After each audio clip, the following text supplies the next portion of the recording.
Hey guys, today I've got 3 Magnolia inspired Christmas DIYs to share with you. Let's jump right into crafting.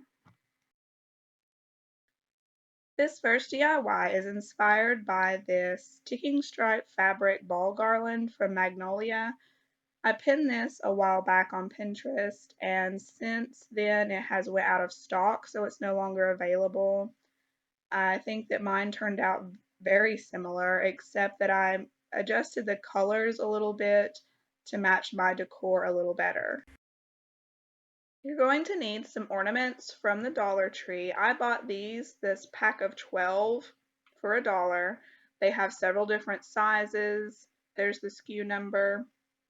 I used about 40 ornaments, which made a 9.5 foot long garland, and it came out to about 3.5 packs of these ornaments.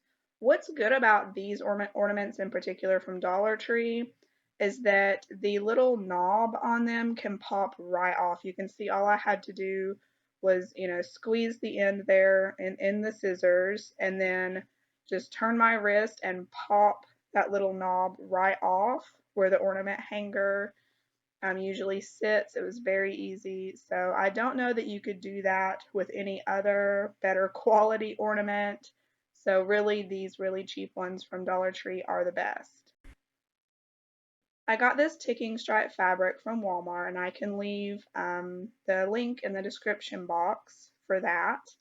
And you can see that I just took the tube that the ornaments came in to size my piece of fabric that I'm going to need.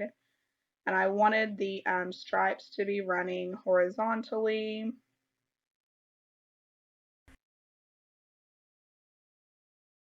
I used the sleeve of ornaments itself to glue the tube of fabric. And I did this the first time, but the rest of the times I just folded it over and eyeballed it, and it worked out fine. Either way you want to do it is fine, but here's one method of gluing the tube of fabric. Just watching what I'm doing here will be better than me trying to explain it, but I just used rubber bands from the Dollar Tree and closed up the end, leaving enough fabric sticking out so that I could create a loop and a cover of the loop on the end to create our beginning of our garland. And when I get done with the whole thing, I'll do the same thing on the opposite end of the garland. You just want something, a hanger of some sort, to be able to put it around a tree branch or wherever you're hanging your garland. On the Magnolia version, it looked to be more of a basic white ticking stripe fabric and white twine, and you could definitely do that. In fact, I'm sure that's more common to be able to find white and red ticking stripe fabric as opposed to this creamy color here and red. And white twine is easily accessible at Walmart. That's where I get my white cotton twine from, but I'm just using the Dollar Tree regular jute twine here.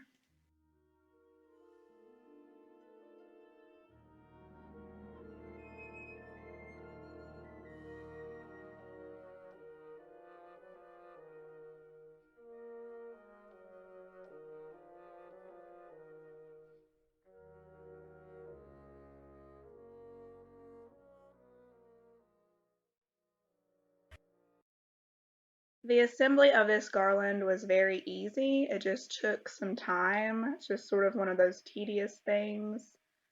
But you can see here that basically you just slip the ball into the sleeve, pull it tight, and then either using a rubber band, which is the preferred method that I did eventually. At first, I thought maybe I don't even need to do the rubber band thing. Maybe it's just taking up more time to put the rubber band on and then the twine.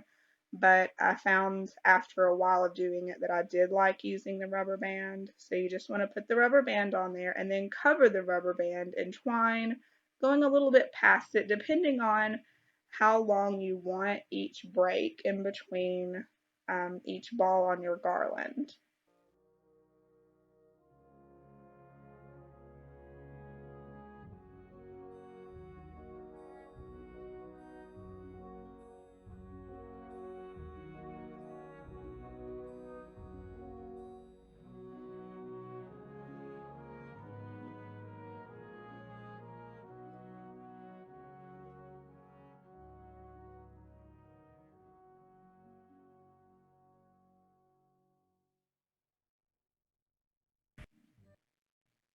Now, once I got done with one strip of fabric, which would be 3 feet long, you could, if you just want to make this be a bowl filler, you could stop there and go ahead and do the same thing on the end that you did on the beginning if you just want a short strand.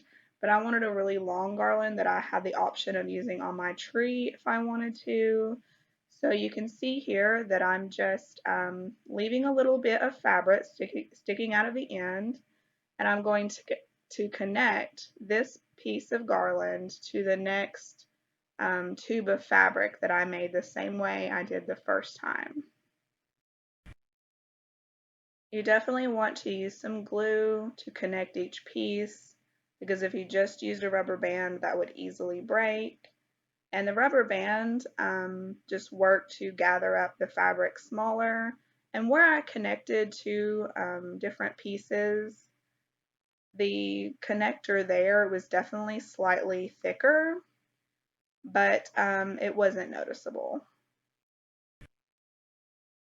I actually timed how long it took to do each ball on the garland, and it took about 2 minutes for each one. So that will tell you about how long your garland will take you. Mine took me a few hours to make. This garland cost me about $10 to make for 9.5 feet, so the savings is really big on this. It just depends on how much your fabric is. I found this fabric for $7 and some odd cents on Walmart, but very affordable. $16 for 6 feet on Magnolia is what I believe it was, if I'm remembering correctly. Isn't a bad price at all. And in fact, I thought about just purchasing it because I really liked it, but I was sort of forced to make it because it was no longer available and I couldn't find one just like this somewhere else. So I think this is definitely worth making.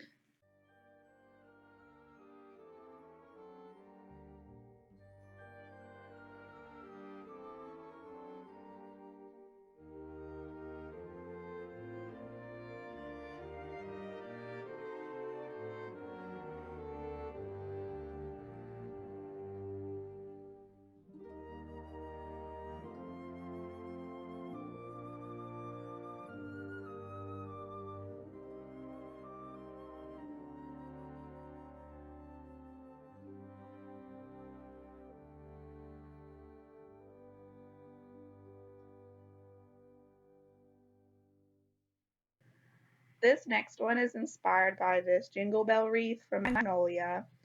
And just like the last one, it was not in stock any longer, and I do not remember how much this one cost. But looking at other comparable bell wreaths online, they are pretty pricey even for the smaller ones. And if you look at the size of this one and just this picture, it looks to be a fairly small wreath, if that is supposed to be a window in the background there. So it doesn't look to be a very large wreath. But you could make this any size you want. You could make an ornament size or a full size wreath, just depends on how much money you want to put into it. For this, you will need a metal ring of some sort. I'm using the smallest ring in this 3D wreath form from the Dollar Tree, but you could certainly cut down a full-size metal wreath form from the Dollar Tree. I got these bells from a variety of different places: Walmart, Dollar Tree, thrift stores, and you can see here this is what I did in order to paint them evenly, was stick them on some skewers or shish kebab sticks from the Dollar Tree and then jam them into a cardboard box to make them stand up.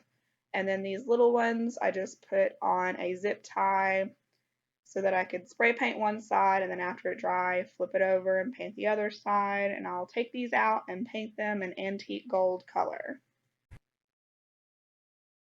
I snipped off one of the little loops on this wreath form ring, on one side and I left the other one on the other side because I thought I might could use that when securing the ring back together. And then simple as slipping the bells, alternating sizes. You don't have to do different sizes. You could do all one size. I'm pretty sure the Magnolia one, they're either the same size or they're very close in size, but just however you want to do it. And then I just took some wire and secured the ring closed once I filled up the hoop with bells.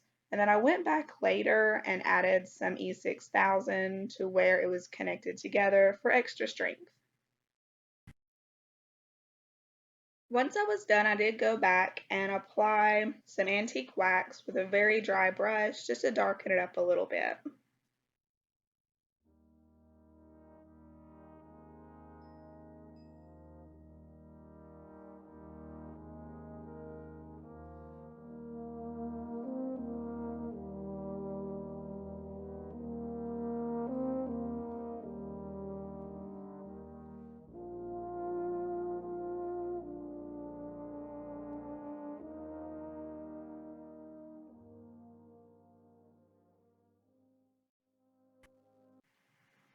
This next DIY is inspired by this pressed flower ornament on Magnolia for $10.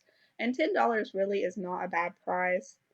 But when you think about shipping as well, the cost can add up. Magnolia, I haven't ever noticed that they have free shipping, but I don't keep an eye on it too closely.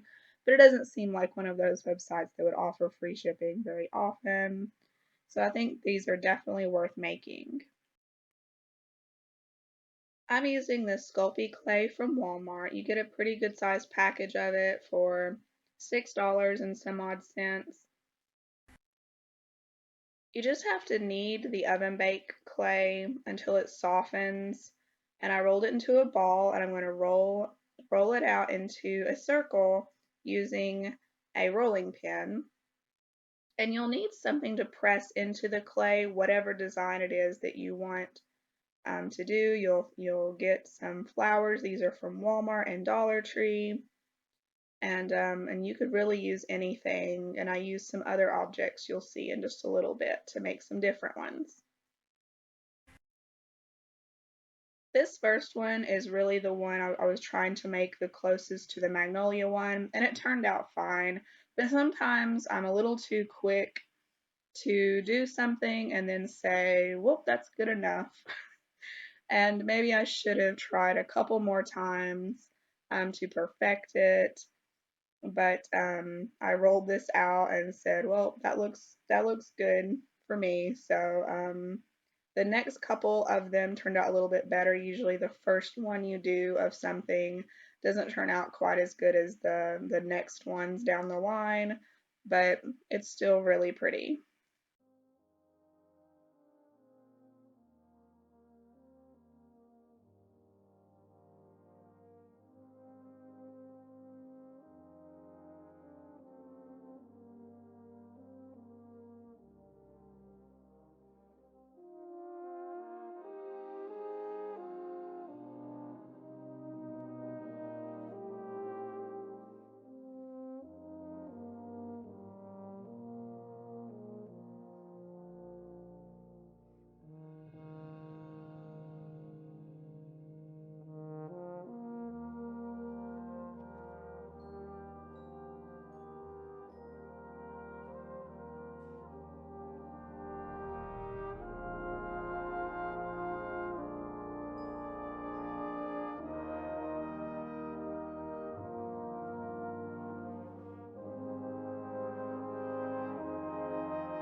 You're just going to want to follow the instructions on your clay that you have. You might have air dry clay, but for this one I followed the baking instructions. It just took about 20 minutes to bake these. And then for the flower one, I left it as is.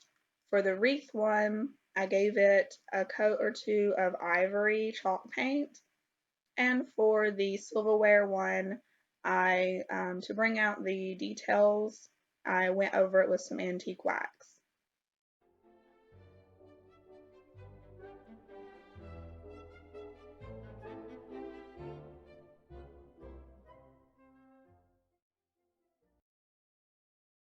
I hope y'all had a wonderful Thanksgiving. I took a little break from YouTube last week to spend with family. I cannot believe December is already here. I have too many Christmas ideas and not enough weeks left, so some will have to keep until next year. Thank you so much for watching and supporting my channel. I know I have some steadfast subscribers, and I just want you to know that I see your support and I thank you. See y'all in the next one.